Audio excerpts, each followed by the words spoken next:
What is the physical description given regarding a Dajjal? Many people make wrong descriptions regarding a Dajjal, but if we follow the hadith, you will find the contents of all the hadith, when gathered, you will find a complete description of the Dajjal. Remember, he is a man.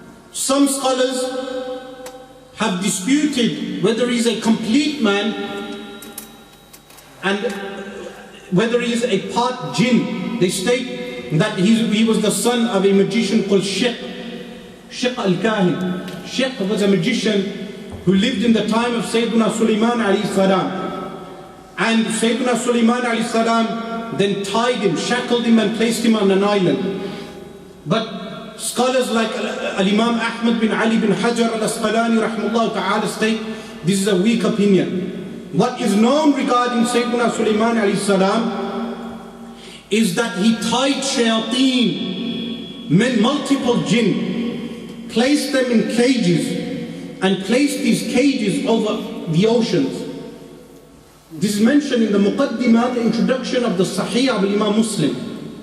And toward the end of times, these shayateen shall be released. When they are released, they shall spread corruption. One of the corruptions is spreading false ahadith of the Messenger of Allah sallallahu alaihi wasallam. Like the forgery, the hadith forgery which mentions New York, Saddam Hussein by name, which mentions other places like events, that modern events like Hitler. These are hadith forgeries. These are spread by shayateen. And this is mentioned by Imam Muslim in his Muqaddimah. But as for Ad-Dajjal, when was he placed on this island? This is a point of dispute. One opinion forwarded by a Shaykh Abdullah Sirajuddin rahimahullah ta'ala without reference is that Ad-Dajjal was created at the time of Sayyidina Nuh alayhi salam and placed on the island from the time of Sayyidina Nuh alayhi salam. This is why the warning regarding the Dajjal started from the time of Sayyidina Nuh alayhi salam, because the hadith states no prophet warned his nation except he warned them regarding a Dajjal, including Nuh, including Sayyidina Nuh alayhi salam. Why is Sayyidina Nuh alayhi salam specified? Because according to some of the scholars, a Dajjal was created in that time and placed on the island.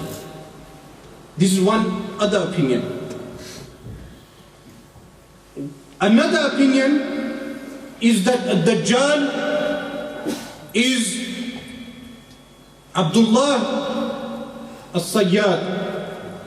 This is another opinion. A young man who was born in the time of the Messenger of Allah sallallahu alaihi wasallam. A young Jewish man who was born in the time of the Messenger of Allah sallallahu alaihi wasallam. Some of the scholars disagree with this, like Abu Fida Ismail bin Kathir rahimahullah ta'ala. Even though it is the opinion of Sayyidina Abdullah bin Umar radiyallahu anhuma, Sayyidina Jabir radiyallahu anhu, and other companions of the Messenger of Allah sallallahu alaihi wasallam. But what is mentioned regarding this man, Abdullah bin Sjaad, is that he disappeared when Yazid sacked Al-Madinah Al-Munawwara, when he sacked Al-Madinah Al-Munawwara and killed over 700 companions of the Messenger of Allah sallallahu alaihi wasallam. This Abdullah bin Sjaad disappeared. And what Al-Hafiz Ahmad bin Ali bin Hajar al-Asqalani rahimahullah ta'ala mentions in Fath al-Bari is that in the Tarikh of Asfahan, it is mentioned that Abdullah bin Sjaad was witnessed in the region of Asfahan being followed by Yahud, Jews of Asfahan, and he went into a cave and they followed him to the cave. So because of this, some of the scholars stuck to the opinion that Abdullah bin Sjaad is the actual Dajjal. Others have said he is not a Dajjal. A Dajjal is the man that was witnessed on the island. Mullah Ali Qari rahimahullah ta'ala, Ali bin Sultan al-Qari, in his commentary on Mishkat al-Masabih of Muhammad bin Abdullah al-Tabrizi, his commentary is known as Mirqat al-Mafatih, he states that you can make sense, reconcile both opinions by stating that Dajjal has two appearances. One is the appearance in Alam al-Mithal, the world of similitudes. The world of similitudes is a realm that exists beyond this realm. And Abdullah bin Sjaad is a Dajjal who exists in this realm. And at the time of appearance, both of these shall merge into one being. Another opinion forwarded by Al-Hafidh Ahmad bin Ali bin Hajar al-Asqalani rahimahullah ta'ala in Fath al-Bari is that Abdullah bin Sjaad is the qareen, the jinn. Every human being is born with the jinn.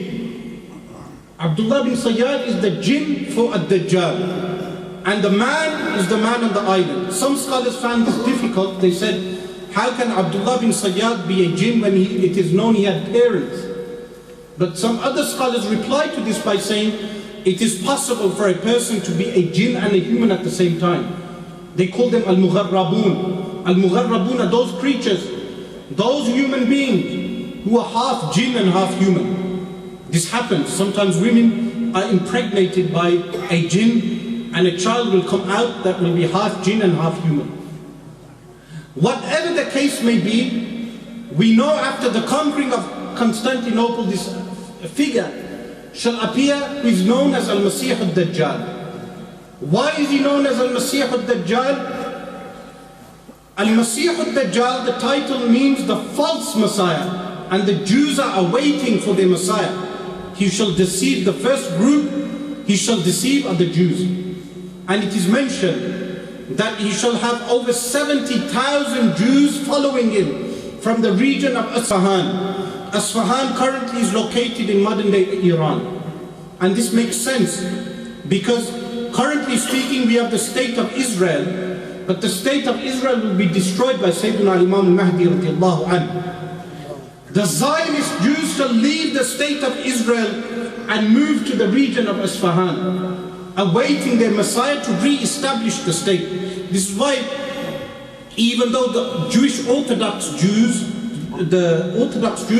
will be against the state of Israel because they state that the state cannot be established except by the Messiah. So when the Messiah appears, the Orthodox Jews shall also follow Ad-Dajjal. He shall leave his island at this time after the conquering of Constantinople. And his physical description, going back to his physical description, he is a human being, remember that. His height is mentioned that he is taller than an average human. He's not a giant. Some people think he's Cyclops. Greek mythology, Cyclops. No, he's a human being. But his height is larger, or he's taller than an average human. In some hadith, he's mentioned as being short. The reason for that is because he's fat at the same time. And they state that because he is large in body, the width is large, considering his width, his height is short. Meaning, he's so huge in size that he should be taller than he actually is.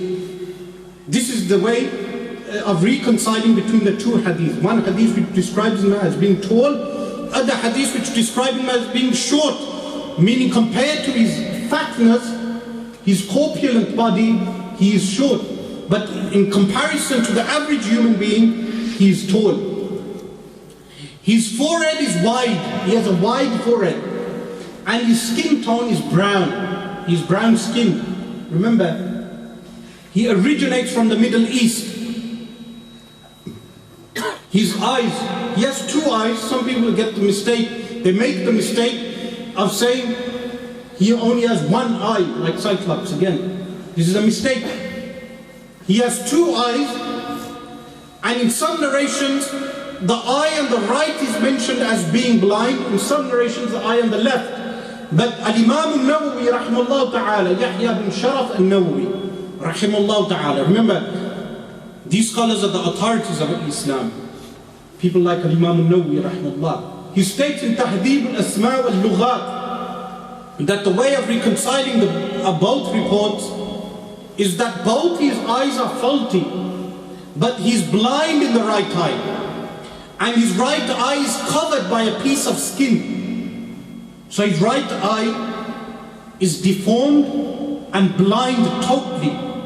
The left eye is deformed, but he is not blind in the left eye. He can see with the left eye.